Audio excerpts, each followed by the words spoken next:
Para Arthur Laffer, las políticas de demanda y oferta tienen efectos esperables muy distintos sobre la economía. Para estimular el crecimiento económico, la clave no está en la demanda, sino en la oferta agregada. Su enfoque, conocido precisamente como economía de la oferta, Supply Side Economics, sostiene que lo más importante para crecer es crear un entorno que sea favorable para la producción, la oferta de trabajo, el ahorro y la inversión. Desde su punto de vista, la demanda es más bien una consecuencia del crecimiento de la oferta. Si se produce más, hay más empleo. Los trabajadores tendrán más ingresos y, por tanto, consumirán más. Laffer no cree que estimular la demanda vía gasto público, como proponía James Tobin, por ejemplo, genere crecimiento sostenible. Por el contrario, podría causar inflación y aumentar el déficit fiscal. Después de que Keynes publicara su famosa Teoría General del Empleo, el Interés y el Dinero en 1936, muchos académicos trataron de formalizar matemáticamente sus ideas y John Hicks, un economista inglés de la London School of Economics, fue uno de los primeros en hacerlo. Hicks no era del todo fiel a Keynes, que no creía en el equilibrio y hablaba de la incertidumbre como consecuencia de decisiones irracionales de los agentes. Pero Hicks quiso plantear la teoría de Keynes dentro del marco del equilibrio general y de una economía estacionaria. El caso es que con Hicks empezó en Estados Unidos la escuela neo-keynesiana, que incluía autores como Alvin Hansen, Paul Samuelson o James Tobin, aunque con el tiempo Hicks, que era inglés, mantuvo una fuerte base clásica que le hizo inaugurar lo que se ha dado en llamar la síntesis neoclásica. Efectivamente, en última instancia, volvía en el largo plazo a los clásicos. Los clásicos decían que toda oferta crea su propia demanda. Pensaban que los productos se pagan con productos, es decir, puede que yo desee poseer un yate, pero no lo puedo demandar porque no tengo suficiente de algo para poder comprarlo, sea dinero u otro bien con el que adquirirlo. Lo que dice el modelo keynesiano es que el dinero fiat, que no tiene valor intrínseco más allá de la confianza que tenemos en el Banco Central, no es como los demás bienes. Las economías monetarias funcionan de otra forma a las de trueque, porque el dinero apenas tiene coste de producción y además atesorarlo lo convierte en reserva de valor y por lo tanto permite posponer el gasto. Así Hicks entendía la oferta y la demanda no tanto como cantidades físicas de bienes, sino como relaciones abstractas entre el mercado de bienes y el de dinero. Para Hicks, es la demanda efectiva la que determina el nivel de empleo. Y la oferta agregada responde a esa demanda hasta llegar a un punto donde los empresarios ya no ven rentable aumentar la producción, es decir, cuando ya no hay recursos ociosos. Entonces, según Hicks, ¿cómo podemos aumentar el consumo o la demanda? Puede ser con gasto del Estado, pero no siempre hace falta. También se puede lograr bajando los tipos de interés. Así, consumidores y empresas podrán pedir préstamos para gastar o invertir más, que es la demanda. Esta idea sigue siendo parte de la política económica de hoy en día, aunque puede traer graves problemas. Por ejemplo, el exceso de apalancamiento que vimos en la crisis de 2008, en que los bajos tipos de interés hacían que la gente pagara deuda con más deuda. Y en segundo lugar, por el problema de saber qué son recursos ociosos.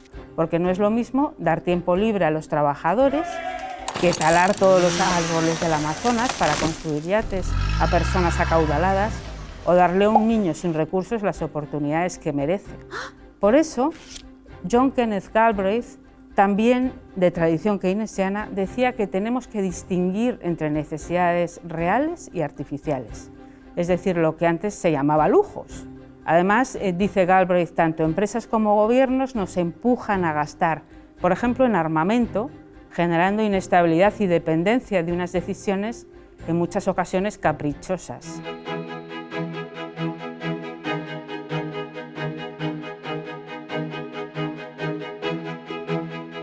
Para Laffer, el papel de la empresa es clave como motor fundamental de la economía, ya que es en las empresas donde se genera el empleo, la innovación, la inversión y el crecimiento de la productividad.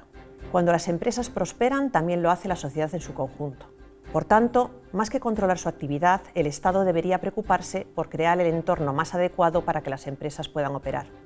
En este sentido, el papel del Estado debería limitarse a garantizar la seguridad jurídica, las condiciones de competencia y la estabilidad macroeconómica. Desde esta perspectiva, no solo no es necesario, sino tampoco conveniente un control estricto del Estado sobre la actividad empresarial. Una intervención excesiva en términos de regulaciones o impuestos distorsionaría los mercados, desalentando el espíritu emprendedor. Para favorecer la iniciativa privada, Laffer aboga por impuestos bajos, una desregulación amplia y un marco legal claro, con reglas del juego estables a lo largo del tiempo. Hicks ve la empresa esencialmente como una parte del sector productivo, donde se toman decisiones de inversión que dependen del tipo de interés y de las expectativas de rentabilidad. Por tanto, no habla de los empresarios como creadores de valor, sino que la empresa es una pieza más dentro de un modelo económico.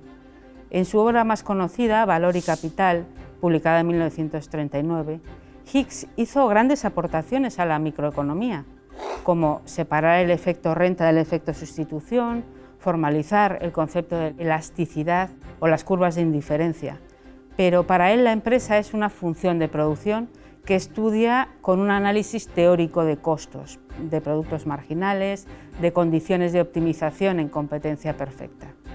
Eso sí, su enfoque de equilibrio general dinámico le permitió incluir las expectativas de precios y beneficios a corto y largo plazo y estudiar cuándo ese equilibrio es estable o no.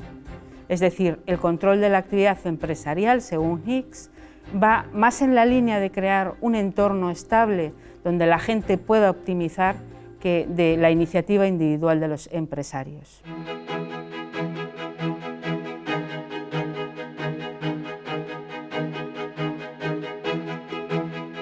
El mercado de capitales también es una pieza clave en el pensamiento de Laffer, ya que es el vehículo que canaliza el ahorro hacia la inversión.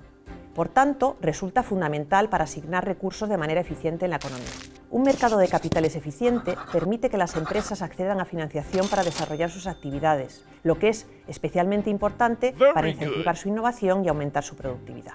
Laffer se opone a cualquier política que dificulte el libre funcionamiento de los mercados financieros, como controles de capital, impuestos a las transacciones o regulaciones excesivas. En su opinión, estas medidas llevarían a limitar el flujo de inversión y reducir la eficiencia del sistema financiero. Hicks ve el mercado de capitales como un lugar donde se puede alcanzar un equilibrio que canalice el ahorro hacia la inversión con las tasas de interés adecuadas. Para él, este equilibrio asegura la estabilidad macroeconómica. Keynes, en cambio, era más escéptico y señalaba que el mercado no siempre funciona racionalmente, porque la gente actúa movida por lo que él llamó los animal spirits, es decir, impulsos instintivos. Más adelante, James Tobin sí destacó en su modelo de portfolio la importancia del riesgo de los distintos activos financieros en el mercado de capitales y propuso el famoso impuesto Tobin a las transacciones financieras para reducir la especulación internacional.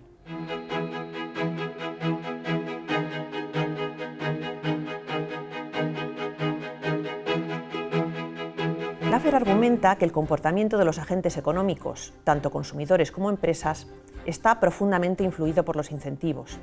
Desde este punto de vista, los principales problemas económicos se asocian a políticas equivocadas en el sentido de que no proporcionan los incentivos adecuados a los agentes.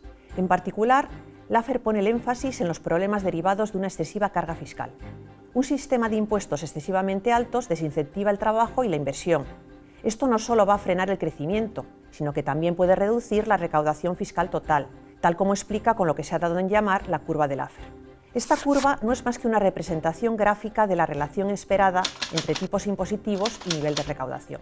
La relación tendría la forma de una U invertida. En la rama creciente de la curva de Laffer, también denominada zona normal, subidas de tipos impositivos conducirían a aumentos de recaudación. No obstante, existiría un punto de máxima recaudación a partir del cual la curva empezaría a decrecer. En este segundo tramo, también llamado zona prohibida, incrementos de tipos impositivos llevarían asociados disminuciones de recaudación. Esta caída en la recaudación se explicaría porque con impuestos muy altos las personas tendrían menos incentivos a trabajar más y se estaría favoreciendo la economía sumergida e incitando a la evasión fiscal. Como reconoce el propio Laffer, esta idea de una relación negativa entre tipos impositivos y recaudación ya fue apuntada por autores tan conocidos como David Hume o Adam Smith. Sin embargo, fue Laffer quien la popularizó y la introdujo en el debate del diseño de las políticas fiscales. De hecho, los recortes fiscales masivos realizados por la administración Reagan en los años 80 en Estados Unidos se justificaron en parte con la curva de Laffer.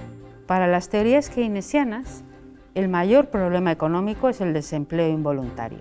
Hicks pensaba que el mercado no garantiza automáticamente el pleno empleo, porque algunos precios son rígidos, sobre todo los salarios. La gente se resiste, y con razón, a que le bajen el sueldo. Así que la política económica debe encontrar formas de ajustar los salarios sin que lo noten los trabajadores, usando lo que se ha dado en llamar la ilusión monetaria. Por ejemplo, si provocamos una inflación no esperada y se mantienen los salarios constantes, las empresas pueden vender más caro y contratar a más trabajadores, pero a costa de que el poder de compra de los consumidores se reduzca. Esto refleja una especie de canje entre inflación y desempleo que luego se formalizó con el nombre de la curva de Phillips. Pero el hecho de mantener esa política en el largo plazo se ha mostrado muy complicado. Aún así, Hicks pensaba que a largo plazo la economía tiende a un equilibrio. Los desequilibrios y la inestabilidad cíclica existen, pero son corregibles mediante políticas macroeconómicas. Por eso se le llama síntesis neoclásica. Para él las políticas fiscal y monetarias son herramientas para estabilizar la economía y su efectividad depende de factores como la rigidez de los salarios, la de los precios o la sensibilidad de la inversión al tipo de interés. De hecho, en un caso extremo puede aparecer la famosa trampa de la liquidez, donde las tasas de interés son tan bajas o hay tan poca confianza en el futuro que la gente prefiere acumular dinero líquido en vez de invertir. Algunos dicen que esto pasó en Japón en los 90 y que podría estar sucediendo ahora en Europa.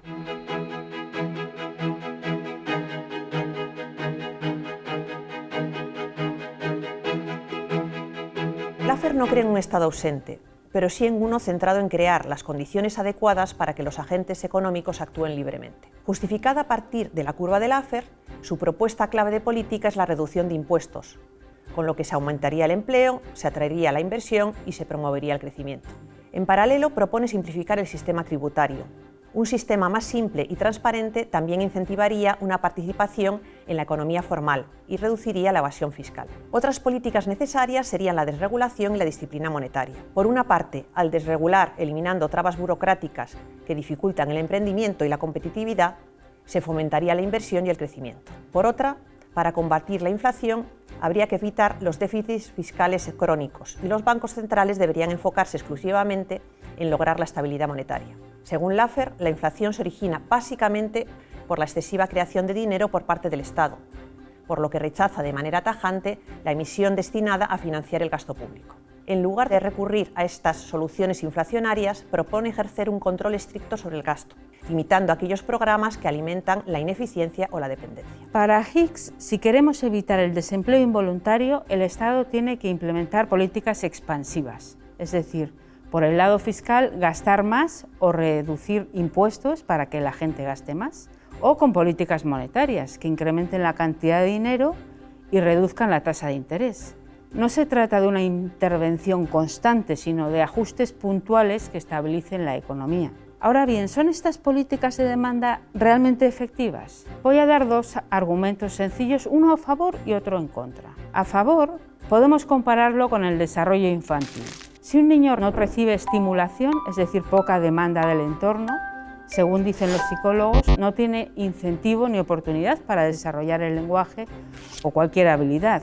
Hay momentos críticos en los que se forman ciertas conexiones neuronales que si no se estimulan en el niño se vuelven menos flexibles. Y de manera similar en una economía subdesarrollada, si no hay suficiente demanda, los agentes no reciben el impulso para crecer y desarrollarse. Ese argumento también se ha llamado argumento de la industria infantil y sucede con cualquier demanda. Si no te piden hacer cosas, no las haces. Pero también hay argumentos en contra. Por ejemplo, creer que solo el Estado o la banca pueden crear esa demanda es caer en la famosa falacia de las ventanas rotas, formulada por el economista francés Frédéric Bastiat en 1850. Bastiat decía que no toda actividad es buena por el simple hecho de generar movimiento económico. Por ejemplo, si un chico travieso lanza una piedra y rompe el escaparate de una tienda, el dueño de la tienda tendrá que llamar a un vidriero y este ganará dinero reparando el cristal. ¿Pero qué está pasando? Evidentemente que el dueño de la tienda se ha quedado sin ventana y sin el dinero de repararla, que podría haber usado en otra cosa, como por ejemplo pagar a sus empleados. Por tanto, la destrucción no crea riqueza, simplemente la desvía. En realidad supone una pérdida, tanto por la ventana como por la oportunidad del dueño de usar su dinero de un modo más productivo. Keynes, jugando con esta idea de Bastiat, decía que incluso desastres como guerras o terremotos pueden crear actividad, pero según él mismo añadía, ¿no sería mejor crear esa actividad a través de algo menos lesivo, como bajar el tipo de interés? Lo mismo sucede en la economía. Crear demanda artificial puede movilizar recursos, pero no necesariamente es bueno. La actividad económica no siempre es sinónimo de bienestar. Es más efectivo dar herramientas y oportunidades para que la gente actúe en vez de crear dependencias o manipulación. Como decía Erich Fromm, el verdadero arte de amar está en responsabilizarse y respetar al otro. Y en economía sucede lo mismo. No se trata de obligar a la actividad, sino de brindar estímulos para que ésta florezca de manera autónoma.